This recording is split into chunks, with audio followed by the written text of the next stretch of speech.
नमस्कार विद्यार्थी मित्रांनो, विजन गव्हर्नमेंट जॉब या आपल्या एज्युकेशनल चॅनलवरती आपणा सगळ्यांचं पुन्हा एकदा मनापासून स्वागत करते। सगळ्यात पहिल्यांदा मकर संक्रांतीच्या तुम्हाला खूप खूप शुभेच्छा। थोडेसे लाडू आमच्यासाठी पाठवा।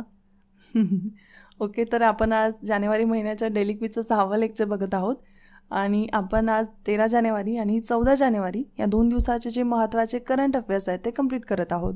या अगोदर आपण 5 लेक्चर कंप्लीट केलेले आहेत। जर तुम्ही ते लेक्चर बघितले नसेल तर नक्कीच तुम्ही ते लेक्चर बघा।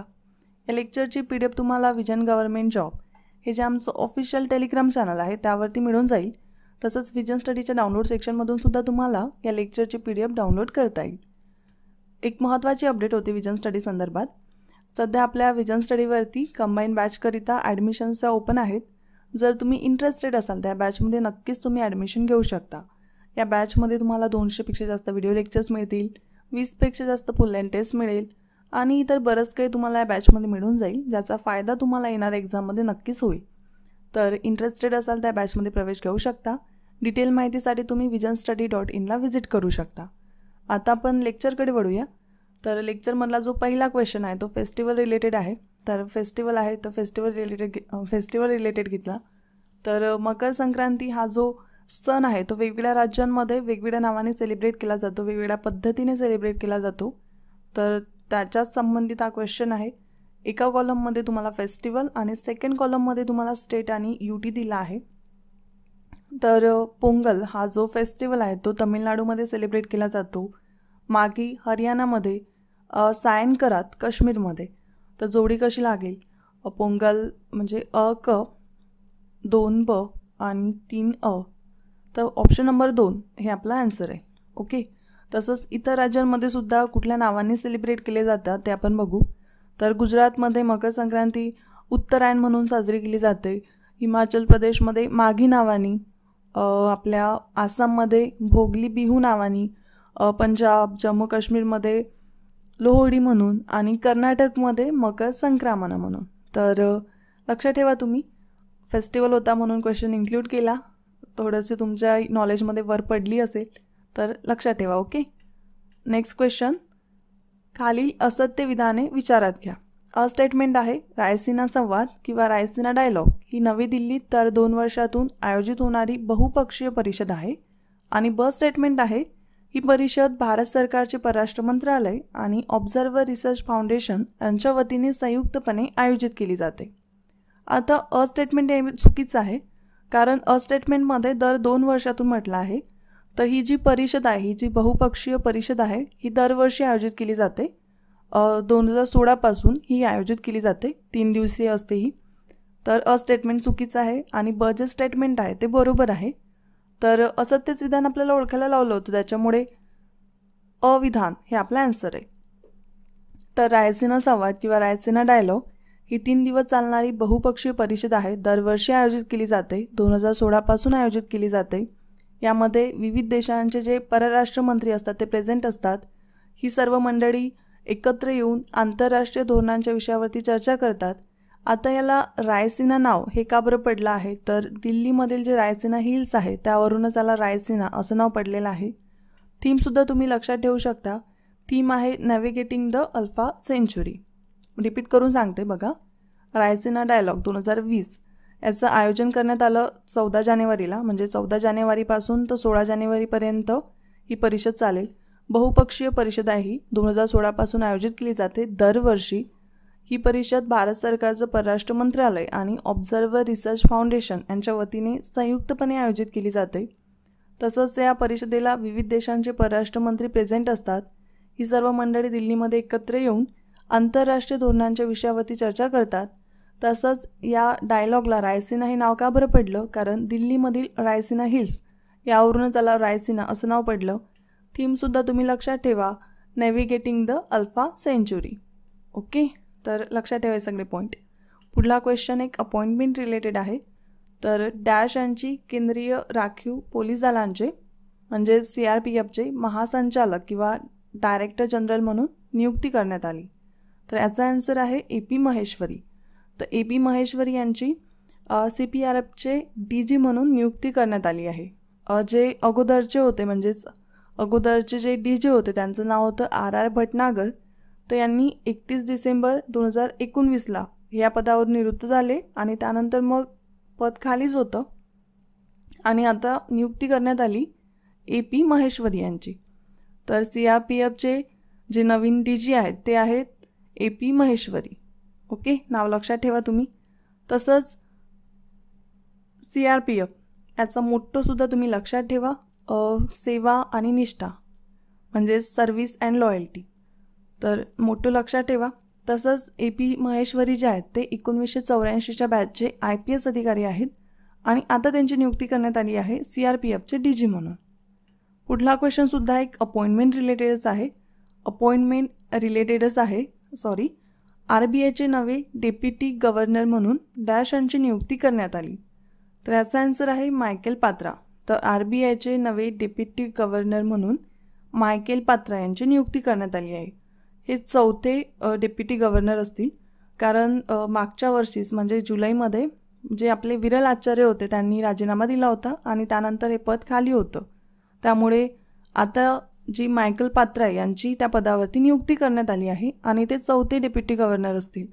पहिले 3 नाव बघून घेऊ आपण. म्हणजे पहिलेचे जे 3 आहेत त्यांची नावं आहेत NS विश्वनाथन, BP कानूनगो आणि MK जैन आणि चौथे आता आपले मायकेल पात्रा आणि गव्हर्नर तर माहितीच आहे तुम्हाला शक्तिकांत दासजी. तर लक्षात ठेवा RBIचे नवे डेप्युटी गव्हर्नर म्हणून मायकेल पात्रा यांची नियुक्ती करण्यात आली आहे आणि हे चौथे डेप्युटी गव्हर्नर असतील. ओके, पुढला क्वेश्चन स्टेटमेंट आहे. वर्ल्ड फ्युचर एनर्जी समिट 13 जानेवारी 2020 रोजी UAEची राजधानी अबुधाबी येथे सुरू झाली आणि स्टेटमेंट आहे. अबुधाबी येथील राष्ट्रीय प्रदर्शन केंद्रात दरवर्षी समिट होते. वरीलपैकी चुकीचे विधान किंवा विधाने विचारात घ्या. स्टेटमेंट 100% बरोबर आहे की वर्ल्ड फ्युचर एनर्जी समिट 13 जानेवारी 2020ला अबुधाबीमध्ये सुरू झाली आणि ही जी समिट आहे ती दरवर्षी अबुधाबीमध्येच जे नॅशनल एक्झिबिशन सेंटर आहे तिथे होते, म्हणजेच राष्ट्रीय प्रदर्शन केंद्र आहे तिथे होते. वरीलपैकी चुकीचे विधान आपल्याला ओळखायला लावली होती. याच्यामध्ये तर दोन्ही स्टेटमेंट बरोबर आहेत, तर एकही नाही हे आपला आन्सर आहे.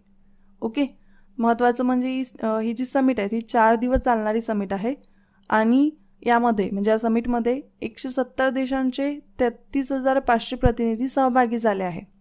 नावावरून तुमच्या लक्षात आले असणारच की या समिटमध्ये एनर्जीवरती चर्चा करण्यात येईल. तर जास्त फोकस हा रिन्युएबल एनर्जीवरतीच राहील. तर थीमसुद्धा तुम्ही लक्षात ठेवा. थीम आहे rethinking global consumption production and investment.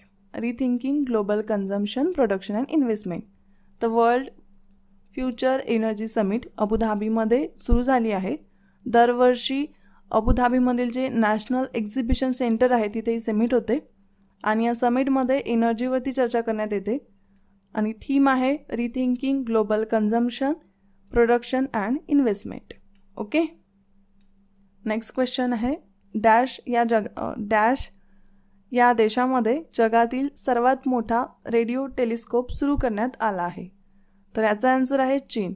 तर चीन नेहमीच नवीन नवीन उद्योग करत राहतो आणि यावेळी पण चीनमध्ये जगातील सर्वात मोठा रेडिओ टेलिस्कोप सुरू करण्यात आला आहे. तर हा इतका मोठा आहे म्हणजे याचं डायमीटर आहे 0.5 किलोमीटर. तर त्यावरून तुम्ही अंदाज लावू शकता की किती मोठा आहे. तर ओके, आता हा जो टेलिस्कोप आहे तो गुइझो या प्रांतामध्ये बांधण्यात आला. तर प्रांत लक्षात ठेवा, गुइझो या प्रांतामध्ये बांधण्यात आला. जवळपास 20 वर्ष लागली आपल्या चीनला हा टेलिस्कोप बनवायला आणि 2016 पासून याचं टेस्टिंग सुरू होतं आणि आता सुरू झालेला आहे हा गुइझो प्रांतामध्ये चीनमधील. हा जो टेलिस्कोप आहे हा एका सेकंदामध्ये 38 GB माहिती गोळा करतो. एका सेकंदामध्ये 38 GB. ओके, आणि याला फास्ट असं नाव देण्यात आलं आहे. आता फास्ट आहे ना, याचा सुद्धा एक लॉंग फॉर्म आहे, तो सुद्धा तुम्ही लक्षात ठेवा. त्याचा लॉंग फॉर्म आहे 500 metre aperture spherical radio telescope. तर 500 metre aperture spherical radio telescope असं फास्ट नाव आहे याचं. तर लक्षात ठेवा तुम्ही.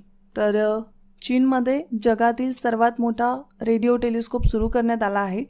याचं डायमीटर जवळपास 1/2 किलोमीटर आहे आणि चीनमधील गुइझू प्रांतामध्ये हा बांधण्यात आला. जवळपास 20 वर्ष चीनला हा टेलिस्कोप बनवायला लागली. हा जो टेलिस्कोप आहे हा एका सेकंदामध्ये 38 GB माहिती गोळा करतो. याला फास्ट नाव देण्यात आलं आहे. फास्टचा जो लॉंग फॉर्म आहे तो तुम्हाला लक्षात ठेवायचा आहे. तो फास्टचा लॉंग फॉर्म आहे 500 metre aperture spherical radio telescope. तर लक्षात ठेवा तुम्ही. पुढला क्वेश्चन आहे ISSF कडून रायफल, पिस्टल आणि शॉटगन ISSF वर्ल्ड कप 2019 मधील वार्षिक रँकिंग जाहीर करण्यात आली. त्याविषयी खालील विधाने विचारात घ्या. अ स्टेटमेंट आहे चीनने या रँकिंगमध्ये अवस्थान पटकावले आहे आणि ब स्टेटमेंट आहे या रँकिंगमध्ये भारताचा 2रा क्रमांक लागतो. दोन्ही स्टेटमेंट रॉंग आहेत, कारण चीनने नाही तर आपल्या भारताने या रँकिंगमध्ये अवस्थान पटकावलं आहे. आणि ब जे स्टेटमेंट आहे की भारताचा 2रा तर नाही, तिथं चीनचा 2रा पाहिजे. दोन्ही स्टेटमेंट चुकीचं आहे, त्याच्यामुळे एकही बरोबर नाही. तर हा जो चार्ट आहे हा तुम्ही बघा. आपला इंडिया 1 नंबरवरती आहे. जवळपास 21 गोल्ड आहेत, 6 सिल्वर आहेत, 3 ब्रॉन्झ आहेत. सेकंड नंबरवरती चीन आहे आणि थर्ड नंबरवरती आहे USA. तर पहिले 3 लक्षात ठेवा तुम्ही. ओके. तर ISSF जी ॲन्युअल रँकिंग आहे तर त्यामध्ये इंडियाचा पहिला क्रमांक लागतो. लक्षात ठेवा तुम्ही. पुढचा क्वेश्चन जोडा लावा नॅशनल पार्क आणि स्टेटचा. तर भरपूरदा क्वेश्चन येऊन जातात, आपल्याला माहिती पाहिजे असेवाले क्वेश्चन. SSCमध्ये तर नेहमीच विचारतात, रेल्वेमध्ये पण विचारतात, आपल्याला पण MPSCमध्ये मल्टीलायनरमध्ये असे क्वेश्चन बनवू शकतात. तर योग्य जोड्या लावायचे आहे. कुठला नॅशनल पार्क कुठल्या स्टेटमध्ये आहे, तर अशा पद्धतीचा क्वेश्चन आहे. तर ॲन्सर सांगते डिरेक्ट. दुधवा नॅशनल पार्क उत्तर प्रदेशमध्ये आहे. वाल्मिकी नॅशनल पार्क हा बिहार स्टेटमध्ये आहे आणि बंदीपूर कर्नाटकमध्ये आहे. तर ॲन्सर बनेल आपलं ऑप्शन नंबर 2. ओके. तो दुधवा नॅशनल पार्क उत्तर प्रदेशमध्ये, वाल्मिकी बिहारमध्ये आणि बंदीपूर कर्नाटकमध्ये. लक्षात ठेवा. तसंच इतरही नावं लक्षात ठेवा, जसं उत्तर प्रदेशमध्ये आहे चंद्रप्रभा अभयारण्य, पिलीभीत अभयारण्य. त्यानंतर दुधवा नॅशनल पार्क आपण बघितलं. बिहारमधलं कैमूर वाईल्ड लाईफ सेंच्युरी भरपूरदा एक्झाममध्ये येऊन गेला आहे. तर बिहारमध्ये कैमूर वाईल्ड लाईफ सेंच्युरी आहे. वाल्मिकी नॅशनल पार्क आहे. कर्नाटकमध्ये अंशी नॅशनल पार्क आहे. त्यानंतर आपण जे बघितलं आहे त्याचं नाव आहे बंदीपूर. त्यानंतर सोमेश्वर अभयारण्य, तुंगभद्रा अभयारण्य. तर नावं लक्षात ठेवा तुम्ही सगळे. Next question. नुकतेच कोणत्या राज्य सरकारने Vikram Sarabhai children innovation centre सुरू करणार असल्याचे जाहीर केले? तर याचं जे ॲन्सर आहे ते आहे गुजरात. तर गुजरात राज्य सरकारने Vikram Sarabhai children innovation centre सुरू करणार असल्याचे जाहीर केलेले आहे. यामागचा एकच उद्देश आहे की मुलांची सर्वांगीण प्रगती होणे, म्हणजे त्यांना फक्त काय म्हणतो आपण त्याला, पुस्तकी किडा न बनवता त्यांच्या कल्पनाशक्तीला वाव देणे. तर हा याचा मेन उद्देश आहे. तर Vikram Sarabhai children innovation centre कुठे सुरू होणार आहे? तर गुजरातमध्ये. तसंच आपण विक्रम साराभाई यांच्याविषयी माहिती बघितली होती एका लेक्चरमध्ये, डिसेंबर महिन्याच्या डेली क्विजमध्ये. तर आजसुद्धा आपण अगदी थोडक्यामध्ये बघू. तर विक्रम साराभाई यांचा जन्म झाला होता 12 ऑगस्ट 1919ला अहमदाबादमध्ये. 2019ला 100 वर्ष पूर्ण झाले. ओके. तर हे लक्षात ठेवा, डेट लक्षात ठेवा. तसंच विक्रम साराभाई यांना जे पुरस्कार मिळालेले आहेत ते सुद्धा लक्षात ठेवू शकता तुम्ही. त्यांना 1962मध्ये शांतीस्वरूप भटनागर पुरस्कार मिळाला आहे. 1966मध्ये त्यांना पद्मभूषण पुरस्कार मिळाला आहे. त्यानंतर 1972मध्ये त्यांना पद्मविभूषण पुरस्कार मिळाला आहे. तर हे सगळे पॉईंट तुम्ही लक्षात ठेवू शकता. नेक्स्ट क्वेश्चन आहे. नुकतेच अमित शहा यांनी I4C चे उद्घाटन केले. तर I4C म्हणजे काय होतं? तर I4Cचा तुम्हाला लॉंग फॉर्म सांगायचं आहे. तर याचा आन्सर आहे Indian cyber crime coordination centre. तर Indian cyber crime coordination centre लक्षात ठेवा तुम्ही. नुकतंच आपल्या अमित शहानी याचं उद्घाटन केलं. तसंच याच्यासोबतच एक पोर्टलचं सुद्धा उद्घाटन केलं. त्या पोर्टलचं नावसुद्धा तुम्ही लक्षात ठेवा. पोर्टल आहे national cyber crime reporting portal. तर national cyber crime reporting portal. तर हे जे पोर्टल आहे त्या पोर्टलवरती cyber crime related online report करता येणार आहे. तर लक्षात ठेवा तुम्ही I4Cचा जो लॉंग फॉर्म आहे तो होतो Indian cyber crime coordination centre. Okay. पुढला हा जो क्वेश्चन आहे तो तुमच्यासाठी होमवर्क आहे. क्वेश्चन आहे नॅशनल आर्मी डे केव्हा असतो. महत्त्वाचा डे आहे. तुम्हाला याचं जे उत्तर आहे ते तुम्हाला कमेंट करायचं आहे. तर इथे आता आपण स्टॉप घेऊया. जाता जाता आठवण करून देते, आपल्या विजन स्टडीवरती टेस्ट सिरीजसाठी ॲडमिशन्सचे ओपन आहेत. जर तुम्ही इंटरेस्टेड असाल तर तुम्ही विषयानुसार किंवा कंबाईन सब्जेक्टसाठी टेस्ट सिरीज जॉईन करू शकता. ओके. तर जय हिंद. धन्यवाद. आता VISIONSTUDY.in मुळे अगदी माफक दरात MPSCचा अभ्यास करणे शक्य झाले आहे. मी ॲडमिशन घेतले, तुम्हीही घ्या. अधिक माहितीसाठी VISIONSTUDY.in च्या संकेतस्थळावर भेट द्या. Please visit VISIONSTUDY.in.